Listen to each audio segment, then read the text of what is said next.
প্রিয় শিক্ষার্থীরা, আশা করছি সবাই ভালো আছো, সুস্থ আছো। আমরা করছিলাম বাংলা বানানের নিয়ম।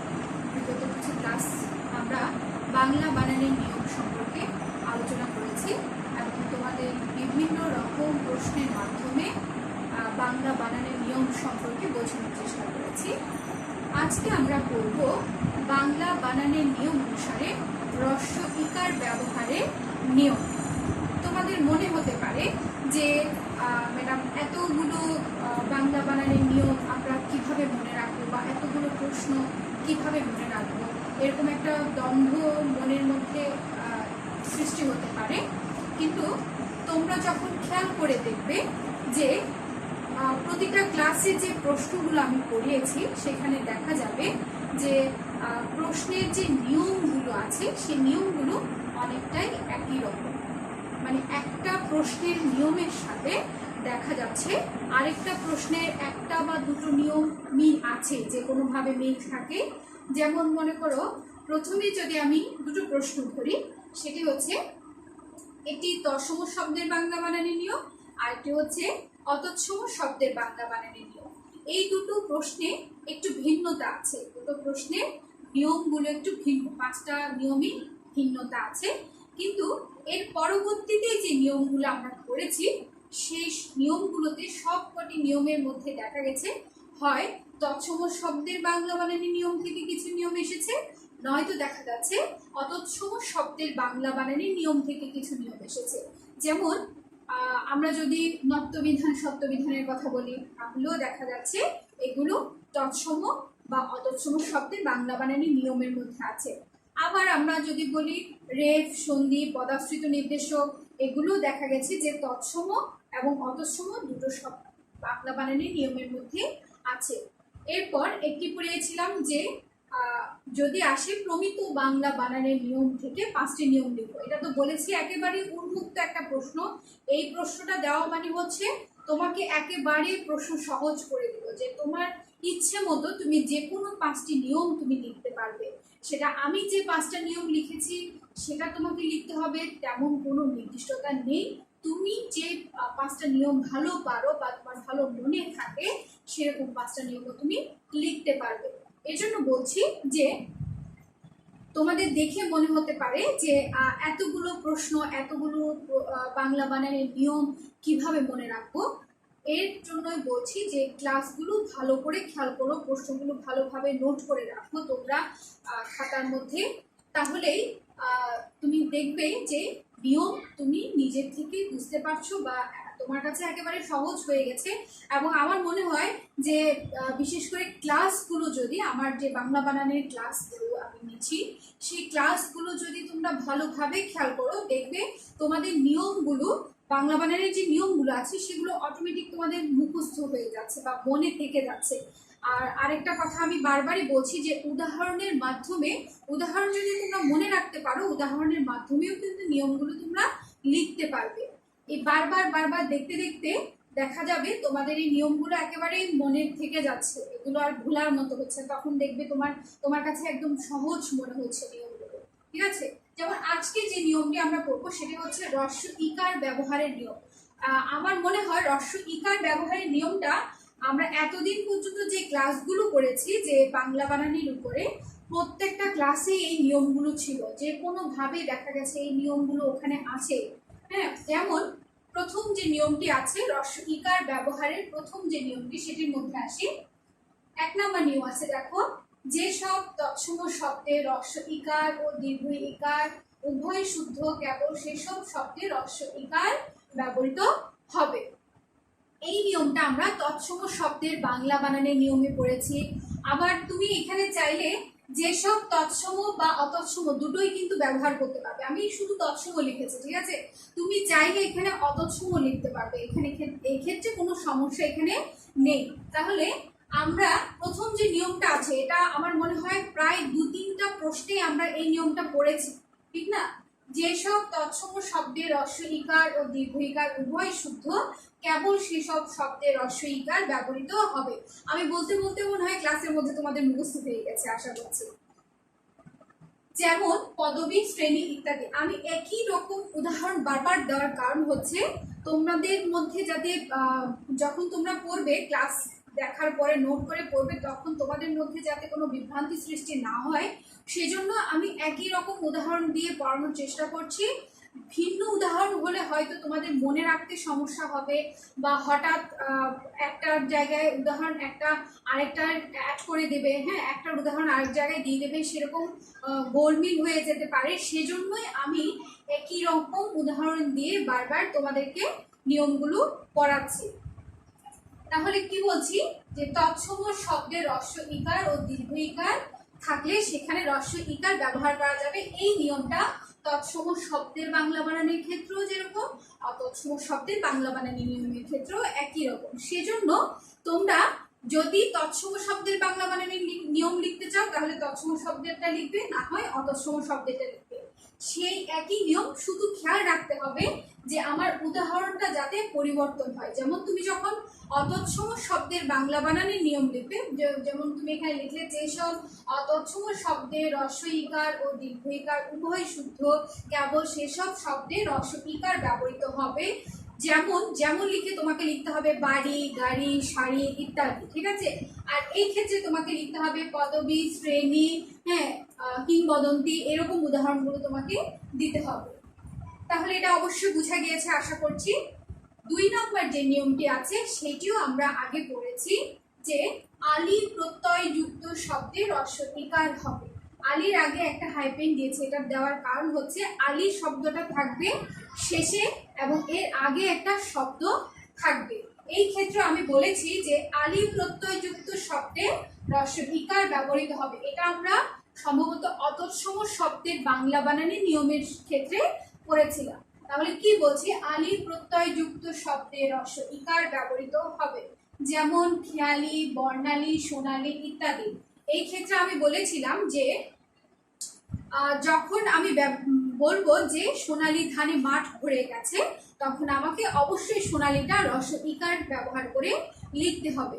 কিন্তু আমি যখন আমার ব্যক্তি হিসাবে আমার নাম আমি লিখবো, মনে করো কারো নাম সোনালী, সে দীর্ঘ ইকার দিয়ে লিখলো, বা সোনালী ব্যাংক প্রতিষ্ঠান, সোনালী ব্যাংক বা সোনালী কর্মসংস্থান, এভাবে কোনো একটা নাম যদি দেয়, এখন ব্যক্তি বা প্রতিষ্ঠানের ক্ষেত্রে তারা যদি মনে করে থাকে যে তারা দীর্ঘ ইকার দিয়ে বানানটা লিখবে, তাহলে তারা দীর্ঘ ইকার দিয়ে লিখতে পারবে। কিন্তু আমরা যখন বাক্যে ব্যবহার করব, হ্যাঁ, সেই সময় আমাকে অবশ্যই এটা কি করতে হবে, হ্রস্ব ইকার দিয়ে লিখতে হবে।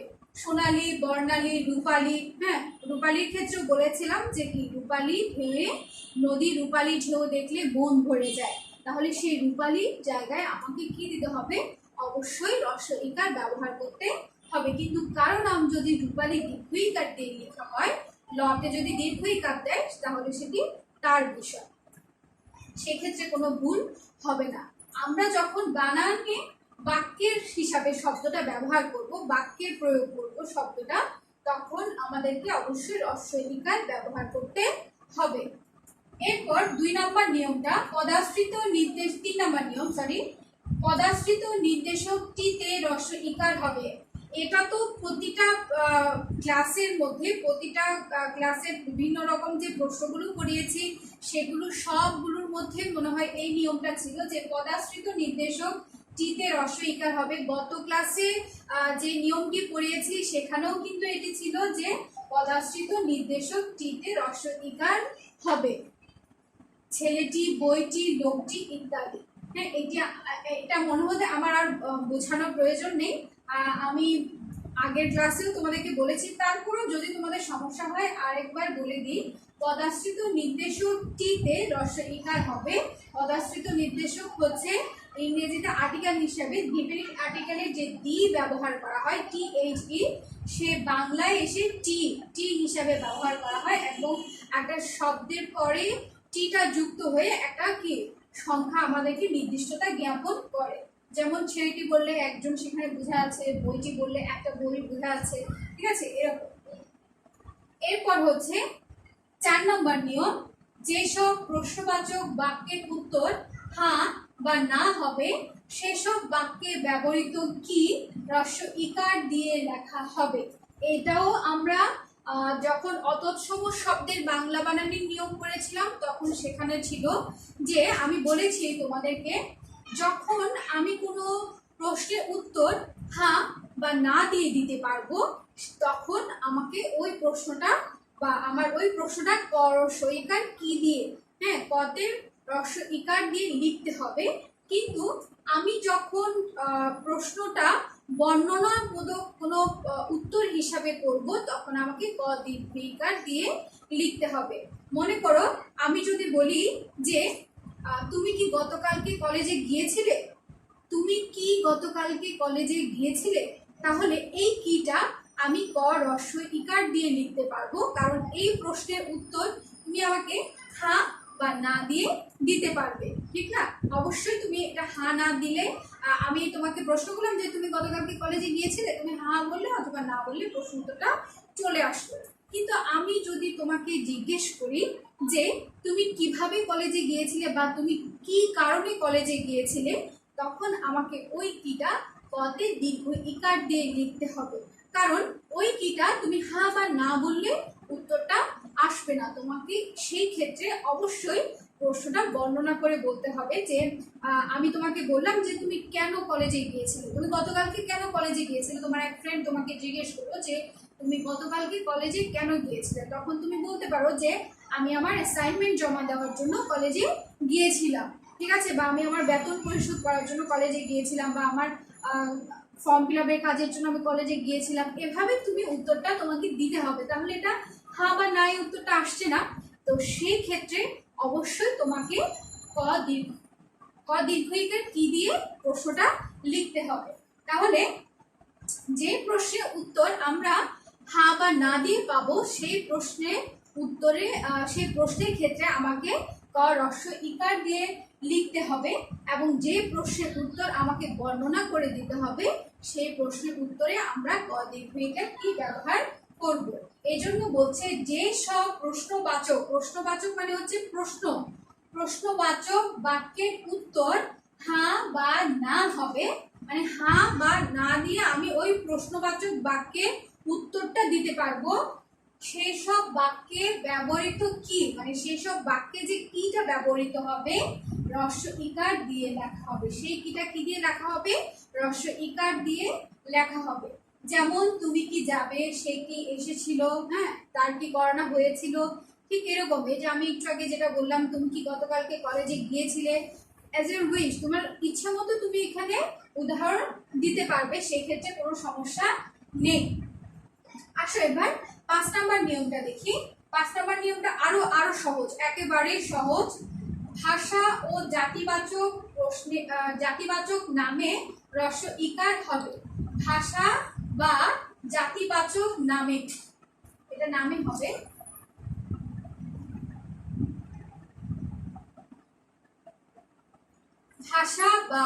ভাষা ও জাতিবাচক নামে রস্য ইকার হবে।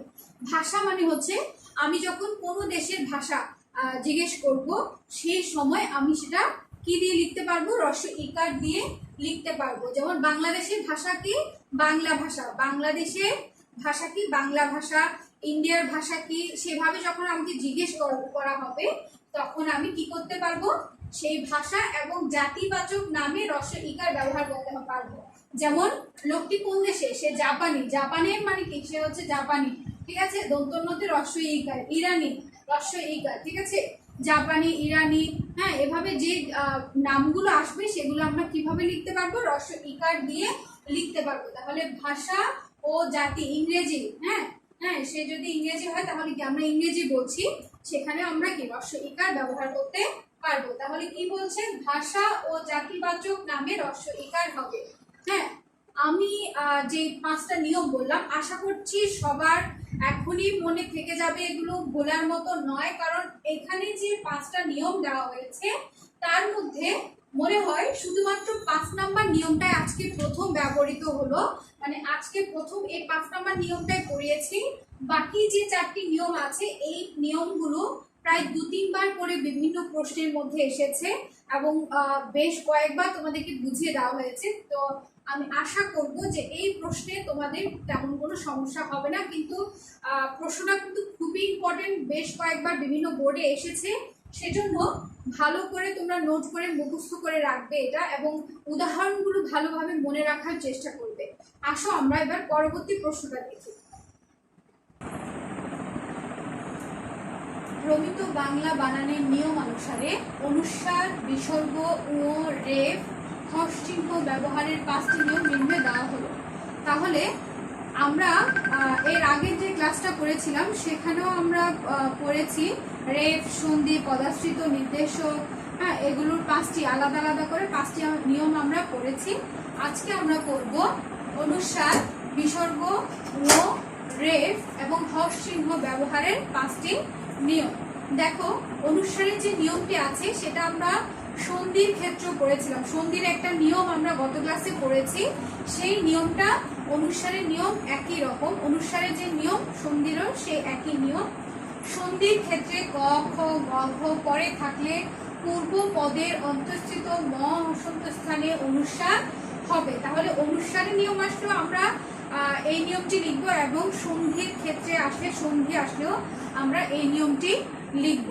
তাহলে কি বলছি, যে সন্ধির ক্ষেত্রে ক, খ, গ, ঘ পরে থাকলে যে অহম, স্বরেয় হ, ম, অহংকার, এখানের মধ্যে ক, খ, গ, ঘ পরে থাকলে এই যে কারের মধ্যে ক আছে, এবং পূর্ব পদে এই যে পূর্ব পদে অন্তঃস্থিত ম হসন্ত স্থানে এই যে ম হসন্ত আছে, এই স্থানে কি হবে, অনুস্বার হবে। অর্থাৎ ম হসন্ত উঠে গিয়ে এখানে কি হবে, অনুস্বার হবে।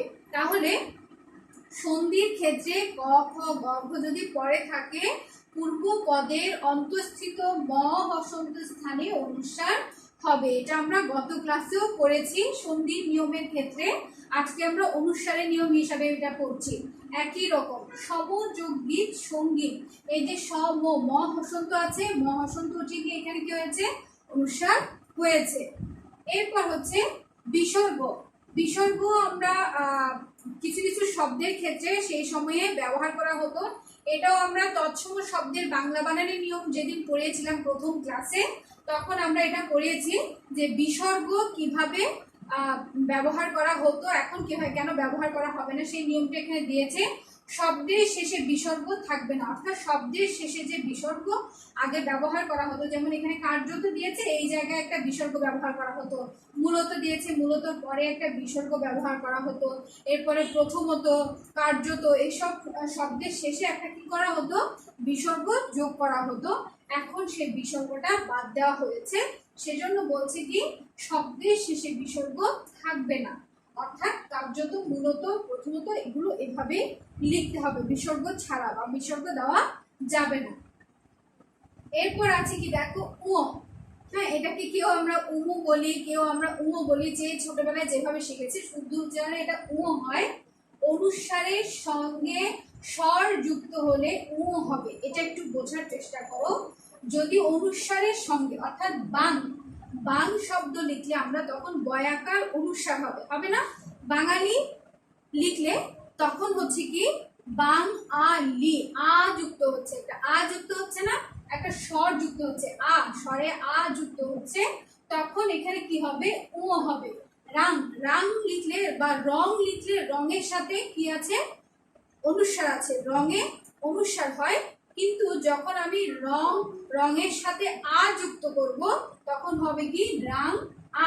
ঠিক আছে, এবার বুঝে গিয়েছে? তাহলে অনুস্বারের সঙ্গে যদি স্বর যুক্ত হয়, অর্থাৎ আ স্বরটা যুক্ত হয়, তখন সেখানে হবে কি উ। যেমন ভাঙা, ভাং, ভাং হলে তখন অনুস্বার, কিন্তু ভাঙা হলে তখন উ আকার, ভয় আকার, উ আকার দিয়ে লিখা হয়। যেমন আমরা যদি বাংলা লিখি, বাংলা, বাংলাদেশ, বাংলা, এগুলোর ক্ষেত্রে আমরা অনুস্বার ব্যবহার করে থাকি। কিন্তু যখনই বাঙালি আসবে, বাঙালি শব্দে আ যেহেতু যুক্ত হয়েছে, অনুস্বারের সঙ্গে আ যুক্ত হয়েছে, তখন আমাকে এটা অবশ্যই কি দিয়ে লিখতে হবে, ও আকার দিয়ে লিখতে হবে। এজন্য বলছে অনুস্বারের সঙ্গে স্বর যুক্ত হলে, স্বর মানে হচ্ছে আ, আর স্বরটা যখন যুক্ত হচ্ছে তখন সেটা হয়ে যাচ্ছে কি বাং আ, ও আকার। ঠিক আছে, তখন আর সেই ক্ষেত্রে আর অনুস্বার ব্যবহার করা হবে না। বাঙালি, রাঙা, ইত্যাদি। এরপর হচ্ছে রেফ। রেফেরটাও আমরা বেশ কয়েকবার পড়েছি, এটা তৎসম শব্দের বাংলা বানানের নিয়মের পড়েছি, আবার গত ক্লাসে যে 5টা আলাদা আলাদা নিয়ম পড়েছি সেখানেও ছিল রেফ এর পরে ব্যঞ্জন বর্ণের দ্বিত্ব হবে না। এটাও বারবার পড়ানো হচ্ছে যে রেফ থাকলে তারপরে ব্যঞ্জন বর্ণের দ্বিত্ব মানে হচ্ছে ডাবল, দুবার কি করা হবে না, উচ্চারণ করা বা লেখা হবে না, বানান হিসাবে দুবার লেখা হবে না।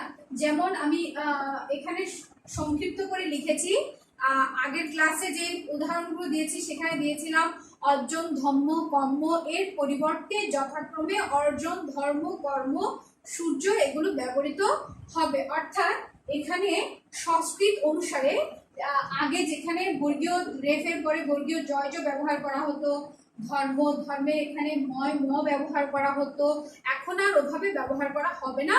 এখন সরাসরি রেফের পরে একটা ব্যঞ্জন ব্যবহৃত হবে, দ্বিত্ব ব্যঞ্জন, দুটো ব্যঞ্জন একসাথে ব্যবহার করা হবে না। সূর্য, সূর্যের ওখানে কি করা হতো, অন্তস্থ জয়ের পরে আবার জফলা দেওয়া হতো, সেই জফলা এখন আমরা ব্যবহার করব না। ধর্ম, কর্ম ঠিক একই রকম ভাবে লেখা হবে, ঠিক আছে। তাহলে কি বলছে, রেফ এর পর ব্যঞ্জন বর্ণের দ্বিত্ব হবে না। এরপর আসছে হর্ষ চিহ্ন। এই হর্ষ চিহ্নটাকে আমরা এক একজন এক এক ভাবে চিনি, কেউ এটাকে হসন্ত বলে, কেউ এটাকে হলন্ত বলে, হ্যাঁ, বিভিন্ন জন বিভিন্ন ভাবে এটাকে চিনে থাকি। রেফ হচ্ছে দুটো শব্দের উপরে বসবে, হ্যাঁ, এটা হচ্ছে উপরে বসে। রেফ রয়ের ইয়ে হিসাবে রয়ের পরিবর্তে রেফ ব্যবহার করা হয় কিছু কিছু শব্দে। আর হর্ষ হচ্ছে নিচে বসে, শব্দের নিচে ব্যবহৃত হয় হর্ষ। হর্ষ চিহ্ন যথাসম্ভব বর্জন করা হবে, অর্থাৎ প্রয়োজন নেই, অপ্রয়োজন সেখানে আমরা কি করব, হর্ষ চিহ্ন যথাসম্ভব বর্জন করার চেষ্টা করব। আগেকার দিনে অর্থাৎ সংস্কৃত নিয়ম অনুসারে আগে হর্ষ চিহ্নটা ব্যবহার করা হতো, এখন বাংলা বানানের নিয়ম অনুসারে বলছে কি যে হর্ষ চিহ্ন যথাসম্ভব বর্জন করা হবে। অর্থাৎ এখানে উদাহরণ হিসেবে কি দিয়েছে দেখো, তসনস, কলকল ইত্যাদি, হ্যাঁ, এরকম আরো অনেক আছে, ফটফট আছে, জর্জ আছে, হ্যাঁ, এই শব্দগুলোতে আগে হর্ষ চিহ্নটা ব্যবহার করা হতো। তবে কিছু কিছু ক্ষেত্রে যখন আমার বাক্যের প্রয়োজনে বা শব্দের প্রয়োজনে হর্ষ চিহ্নটা প্রয়োজন হবে তখন আমি ব্যবহার করতে পারবো। যেমন বাহ, খুব আশ্চর্য হয়ে আমরা বলি না, বাহ খুব সুন্দর পাখিটা, হ্যাঁ, বা খুব সুন্দর ফুলটা। বা শব্দটার শেষে হয়ের উপর জোর দেওয়ার জন্য আমরা হসন্ত বা হলন্ত চিহ্নটা ব্যবহার করতে পারি। বা কেউ আঘাত পেল তখন বলি না আহ, আহ শব্দটা করি, এই আ এর হ এর পরে একটা হসন্ত বা হলন্ত চিহ্ন দেওয়া হয় যাতে হয়ের উপরে একটু জোর পড়ে, ঠিক আছে। তাহলে যেখানে প্রয়োজন নেই, মানে আমাকে এখানে বলা হচ্ছে যথাসম্ভব, যতটুকু সম্ভব আমরা কি করব, হর্ষ চিহ্ন, হসন্ত চিহ্ন বা হলন্ত চিহ্নটা যথাসম্ভব বর্জন করব। আমি এটা বিভিন্ন ভাবে বলছি কারণ এটাকে কেউ হসন্ত হিসাবে চিনো, কেউ হলন্ত হিসাবে চিনো, আবার কেউ হর্ষ হিসাবেও চিনো, ঠিক আছে। এজন্য বলছি কি হর্ষ চিহ্ন যথাসম্ভব বর্জন করা হবে। তসনস, কলকল, জস, ফটফট, টপটপ এই শব্দগুলো হচ্ছে এটার উদাহরণ, ঠিক আছে। তোমরা যেটা মনে থাকবে, আমি এখান থেকে দুটো দিয়েছি, এজন্য মনে থাকবে এরকম থেকে দুটো দিয়েছি। এই ছিল আমাদের বাংলা বানানের নিয়মগুলো। আমি যে প্রশ্নগুলো করিয়েছি প্রতিটা ক্লাসে, এই পর্যন্ত 5টা ক্লাস হয়েছে বাংলা বানানের উপরে, সেই বানানের নিয়মগুলোর মধ্যে আমি যে প্রশ্নগুলো করিয়েছি তোমরা এই প্রশ্নগুলো যদি ভালোভাবে খেয়াল করো, প্রত্যেকটা প্রশ্ন যদি মনোযোগ সহকারে পড়ো এবং সুন্দর করে নোট করে গুছিয়ে লিখে রাখো, আশা করছি বাংলা বানানের মধ্যে তোমাদের আর কোনো সমস্যাই থাকবে না।